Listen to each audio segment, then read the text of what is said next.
Well, a major confirmation battle could be in the works on Capitol Hill over who's going to replace ousted FBI Director James Comey. Democrats suggesting any possible successor is a non-starter unless they get a special prosecutor named to oversee the Russia investigation. Here's Senate Minority Leader Chuck Schumer. The special prosecutor would have much greater latitude in who he can subpoena, which questions they ask, how to conduct an investigation. All right, Senator Mike Lee of Utah sits on the Judiciary Committee, which is where that nomination would go first. Joins us now live. Senator, good morning. Good morning. Okay, so we've got a list, a number of names that have been floated out there. Have you got a pick?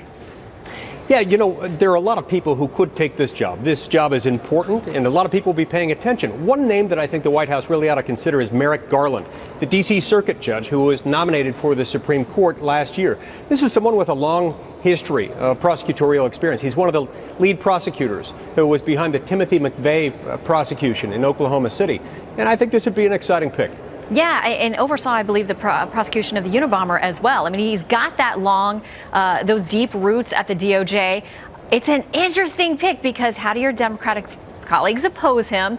Do you think the White House would really consider it?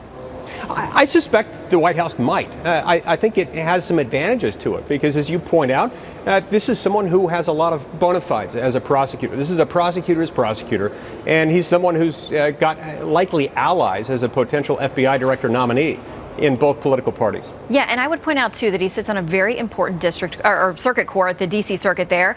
Opening up his seat to a Republican nominee is an interesting twist as well. Do you think that would give him pause, even if on the chance that he would be tapped for FBI director? You know, I don't know. I don't know him. I haven't discussed it with him. That really would be up to him. But I would imagine that this might be a post that might interest him, and it might be a post that he could serve in very effectively.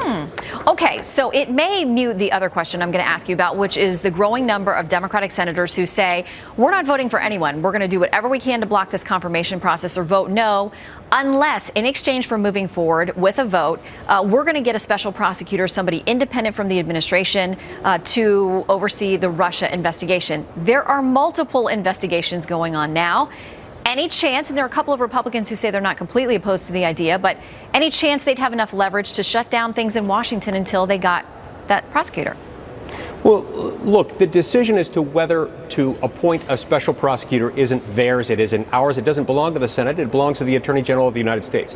In this particular instance, Attorney General Jeff Sessions has recused himself, so the decision falls to the Deputy Attorney General, Rod Rosenstein. That will be up to him. And not to the Senate. I think we need to let that process play out, and I have every confidence. And I think the overwhelming majority of Democrats, nearly all of whom voted for Deputy Attorney General Rod Rosenstein to be confirmed, should have confidence in him as well. I want to ask you as well about health care since we have you. I know you're in the group of 13 or so hammering things out. You've been talking about it for weeks. What's the progress there? Because I know the Senate is starting fresh in contrast to what the House has passed. Yeah, we've got a group in the Senate that's reviewing what we could do to get rid of Obamacare and what would come next in its wake. My number one priority in this, and I think that of most of my colleagues, is to make health care more affordable for the American people. I proceed with this, Shannon, with the understanding that as the federal government has gotten more involved in this process, it has made prices go up. As the federal government has overregulated and subsidized substantially health care, it has become less accessible rather than more.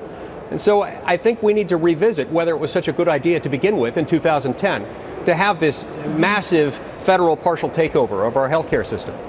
All right, well, we're going to watch closely. We know it's a long process, and the majority leader has said don't get impatient with that. So, Senator Lee, keep us updated. Will do. Thank you. It was not that long ago.